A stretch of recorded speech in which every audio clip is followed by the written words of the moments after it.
ఇప్పుడు తీసుకుంటే 10,000 వస్తుంది రైతు బంధు. కాంగ్రెస్ అధికారంలోకి వస్తే 15,000 వస్తుంది. ఇప్పుడు పెన్షన్ తీసుకుంటే 2,000 వస్తుంది. కానీ ఒక్క నెల వాయిదా పడ్డదంటే వచ్చే నెల మేము 4,000 ఇస్తాం. 6 పాయింట్ ఫార్ములా.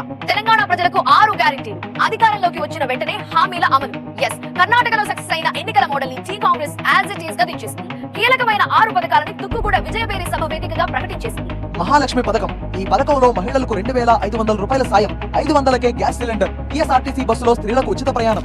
రాష్ట్రం ఆర్థికంగా బాగలేదు, అప్పు పుడతలేదు, అనా పైసా ఎవడు ఇస్తలేడు. ఎవరినన్నా కలవడానికి పోతే బ్యాంకర్లు దొంగలను చూసినట్టు చూస్తున్నారు తెలంగాణ రాష్ట్ర ప్రతినిధులను. ఎవడు ఢిల్లీకి పోతే అపాయింట్మెంట్ కూడా ఇస్తలేడు, వీడు వస్తే చెప్పులు కూడా ఎత్తుకుపోతాడేమో అన్నట్టుగా ఆ పరిస్థితి ఉంది దేశం ముందల. అప్పు పుడితే నేను కూడా ఏదో ఒకటి చేసి తెచ్చిచ్చేటోను, అప్పు పుట్టట్లేదు, ఎవడు బజార్లో నమ్మడం లేదు.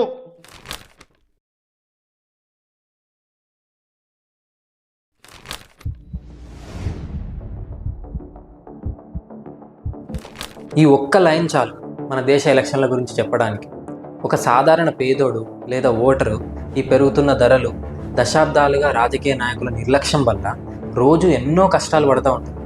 అలాంటప్పుడు సడన్గా ఎలక్షన్ టైంలో ఒక రాజకీయ నాయకుడు నీకు ఇది ఫ్రీ అది ఫ్రీ అంటే అస్సలకే మిస్ చేసుకోవద్దు. ఆ ఉచితాలు అన్నీ ఒక వరాల్లాగా అనిపిస్తాయి. కానీ మనం మర్చిపోతున్న అసలు నిజం ఏంటంటే ఈ ఫ్రీ అని చెప్పే ప్రతి దాని వెనుక మనకు అర్థం కాని పెద్ద ఖర్చు ఉంటుంది. ఆ ఖర్చు ఏంటంటే ఉచితంగా దొరకని మంచి చదువు, వైద్యం, కలుషితమైన గాలి, నీరు లాంటివి. ఇంకా మరీ అర్థం కాని విషయం ఏంటంటే ఈ ఖర్చుల వల్ల ఎక్కువ బాధపడేది పేదోళ్ళే. అలాగని ఈ ఉచిత పథకాలు ప్రవేశపెట్టినప్పుడు ఎక్కువ సంబరపడేదే వాళ్ళు. ఎందుకంటారు? ఎందుకంటే ఉచితాల వల్ల వచ్చే ఇబ్బందుల గురించి వారికి అర్థమయ్యేలా చెప్పేటోళ్ళు లేరు కాబట్టి.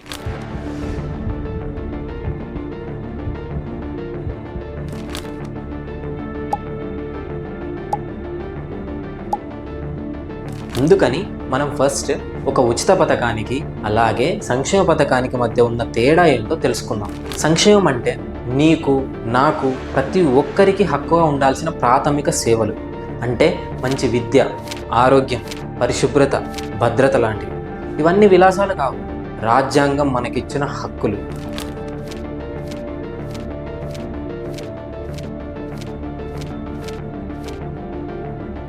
ఉచిత పథకాలంటే ఈ రాజకీయ నాయకులు ఓట్ల కోసం మనకేసే ఎర. పైకి చూడడానికి, వినడానికి బాగానే అనిపించినా వాటి వెనుక చాలా బెదిరపుట్టు ఉంటుంది. కొందరు అంటారు మనకు free bus ticket, free current ఇవ్వడం వల్ల దాచుకున్న డబ్బుతో మీ పిల్లలను మంచి ప్రైవేట్ స్కూల్లో చేర్పించవచ్చు, అట్లే మంచి ప్రైవేట్ హాస్పిటల్లో చేర్పించవచ్చండి. కానీ రాజ్యాంగం ప్రకారం మనకు మంచి చదువు మరియు ఆరోగ్యం ఉచితంగా దొరకాలి. మరి వాటి కోసం మనం వేలకు వేలు ఖర్చు ఎందుకు పెట్టాల్సి వస్తుంది? ఇది మనం ఆలోచించాం.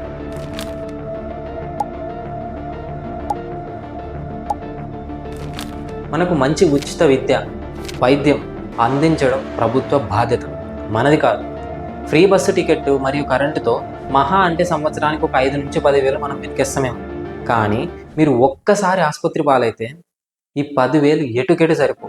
దాని గురించి నాకంటే ఎక్కువ మీకే తెలుసు. అట్లే 10,000 ఫీజు తీసుకునే ప్రైవేట్ స్కూళ్ళు అసలు ఎక్కడైనా ఉన్నాయా? కొన్ని స్కూళ్ళలో ఫీజులు 1,00,000కి ఎక్కువే. ఇప్పుడైనా అర్థమైంది? మీకు ఇంకా అర్థమయ్యేటట్లు చెప్తాం. ఉదాహరణకు మన తెలంగాణలో అమలు చేస్తున్న మహాలక్ష్మి పథకం గురించి తెలుసుకుందాం. దీని ద్వారా మన రాష్ట్రంలో మహిళలకు ఉచిత బస్సు ప్రయాణం అందిస్తున్నారు.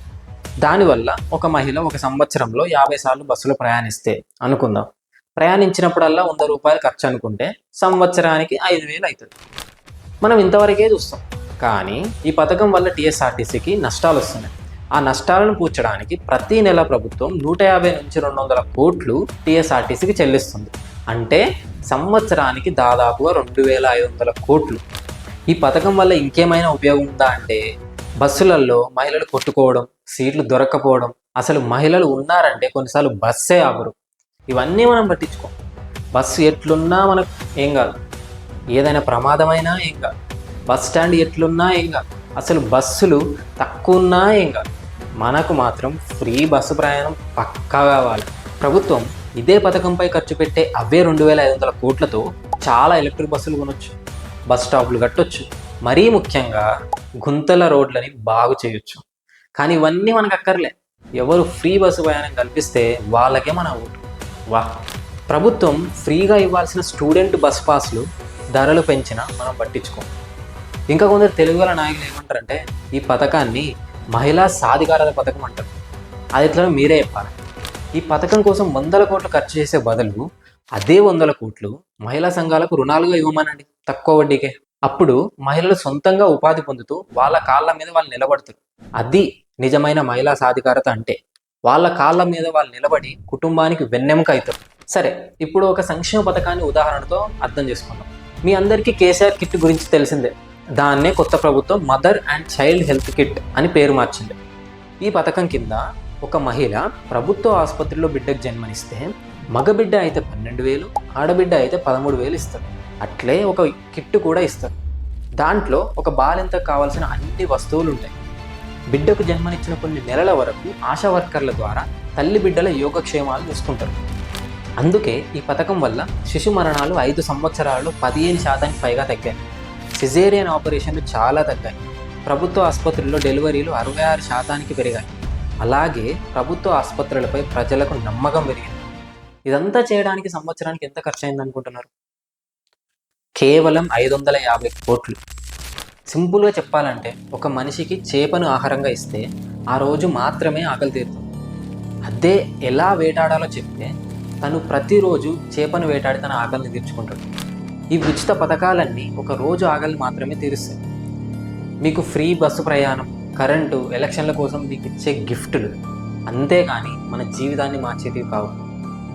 1947లో మనకు స్వాతంత్రం వచ్చినప్పుడు పేద ప్రజల ఆకలి తీర్చడానికి ఉచిత ఆహారం అందించారు.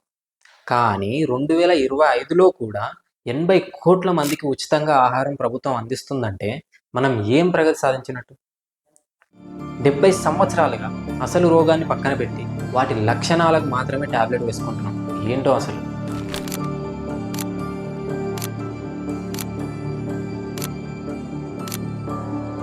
మన దేశం వికసిత భారత్ కావాలంటే మనకు ఉద్యోగాలు కావాలి, మనం కొత్త కంపెనీలు స్థాపించాలి, అలాగే మంచి విద్య, వైద్యం కావాలి.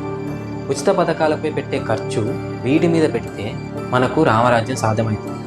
లేకపోతే ఇక ఎప్పటికీ ఉచిత రాజ్యమే. ఈ ఉచిత పథకాలు జంక్ ఫుడ్ లాగా, తింటే మస్తు అనిపిస్తుంది, కానీ కొన్ని రోజుల తర్వాత తెలుస్తుంది అసలు బాధ. అందుకే ఉచిత పథకాలు, సంక్షేమ పథకాలు ఎప్పుడూ ఒకటి కావు. అది మీకు అర్థమయ్యేలా మేము చేసిన చిన్న ప్రయత్నమే ఈ వీడియో. ఉచితాల వల్ల వచ్చే నష్టాల గురించి తెలుసుకోండి, అలాగే ఒక నలుగురికి చెప్పండి. అట్లే మార్పు మీద మీకు ఆసక్తి ఉంటే ఆ మార్పు తీసుకొచ్చే నాయకుడు లేదా నాయకురాలు మీరే ఎందుకు కాకూడదు? నేను ఇంతవరకు చెప్పింది మీకు అర్థమైంది అనుకుంటున్నాను. అందుకే మీకు ఈ వీడియో నచ్చితే లైక్ చేయండి, షేర్ చేయండి, అలాగే మా ఛానల్ సబ్స్క్రైబ్ చేసుకోండి. Thank you. జై హింద్.